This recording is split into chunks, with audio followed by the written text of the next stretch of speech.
Haribol, greetings everyone. This new year may be a very, very happy new year by the grace of Sri Krishna. So I was just thinking lately that our society, our educational system, doesn't teach people how to be happy. It doesn't teach that. If we look at the statistics, depression is the #1 disabling disease in developed countries.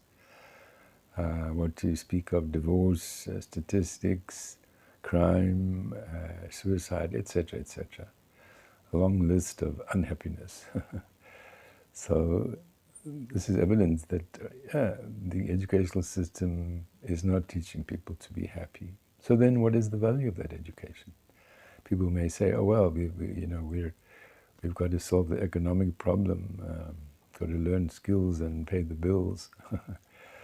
But there are 8,400,000 species of life, aquatics, plants, insects, birds, animals, snakes, etc. And who's providing for the animals, the insects, the birds? They don't go to the office, sit in the traffic and go to the office. No. Krishna is providing. Krishna is providing, just like elephants. I don't know how many kilos they need every day. Something like 40 kilos. And who's providing that? Krishna, Krishna. So, and if we look at the ancient Vedic system, they would have, every little family had a small plot of land, and they would plow and cultivate grains, and cows were there, giving such wonderful food. They would barter, etc., etc. Economic problem solved. But in our society, so-called civilized society, big, big industries, factories, this and that. This is not the natural way, and this certainly doesn't lead to happiness. But if we look at the Vedic culture, if we hear from Sri Krishna is Sukha Swarup, meaning he's happiness personified. And he's got his representatives, happiness representatives. This is the Guru, Sri Guru. He is the representative of Krishna. So what is he teaching? He's teaching happiness. He's teaching us actually how to be happy. Krishna says in Bhagavad Gita, Tadvidi pranipatena pariprashnena sevaya upadekshanti te jnanam jnaninas tattva darshanaha. Just try to learn the truth by approaching a spiritual master, inquire from him submissively, and render service unto him. The self-realized souls can impart knowledge unto you because they have seen the truth. So what is the truth? The truth is Jivera Surupoi Nitya Krishna Das, that I am the eternal servant of Krishna. And what is my nature, my real nature? Satchidananda. My real nature is blissful. That service, engagement in Krishna's service is blissful. This brings us real happiness. So Guruji is teaching us this. And there's a number of wonderful, nice verses in Bhagavad Gita, for instance, that talk about the wonderful fruits, the fragrant fruits and, the tasteful fruits and fragrant flowers of devotion. In other words, as we practice this bhakti yoga, what will be the result? Krishna describes. So I'm quoting today from a lovely translation by Vijayacharya of Bhagavad Gita. So in the 10th chapter, verse 9, Krishna says, the consciousness of saintly persons is always absorbed in ecstatic love for me. So this prem, Krishna prem, is very ecstatic. It's a very ecstatic thing. And all of their life energy is dedicated to my service. When in the company of like-minded souls, they take great relish in discussing theistic topics, and to humanity at large, they make an effort to spread divine love. In this way, they live a life of the greatest pleasure and satisfaction.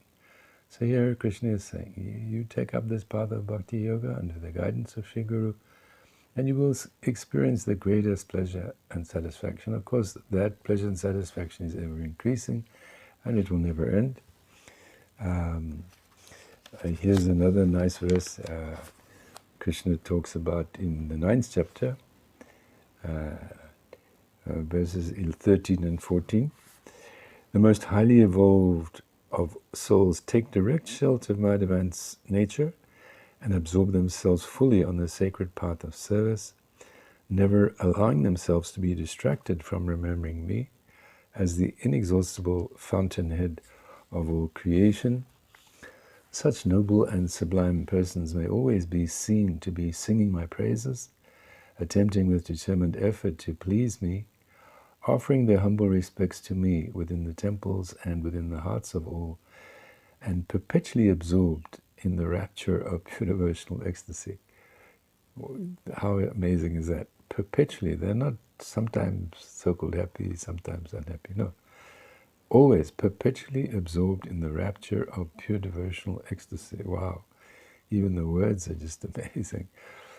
Then again, in the 14th chapter, the last 2 verses, Krishna says, those who follow the sacred path of unalloyed divine service, communing with me in transcendental love, are automatically freed from all mundane effects and are enabled to perceive the realm of pure divine consciousness, that everlasting zone of nectar, which is the domain of supreme truth and infinite joy, and which has its foundations in me.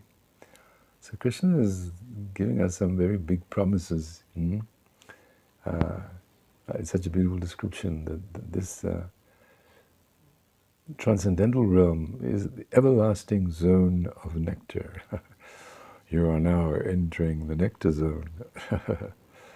And it is the domain of supreme truth and infinite joy. Infinite joy. So infinite means unlimited. Just like the spiritual realm is called Vaikuntha. Vaikuntha means different meanings, but one of the meanings is unlimited, and also Vaikuntha, no anxiety, no anxiety. So in this world, there's so much anxiety. It doesn't matter who you are, what your position is, there's always anxiety. Whereas in that realm, no anxiety. So this is the real education. This is the real education. How to know that I'm eternal servant of Krishna, how to take shelter of Krishna's pure representative, Sri Guru, and in this way, what makes one's life successful. So wishing everyone infinite joy and total satisfaction on the path of Bhakti Yoga.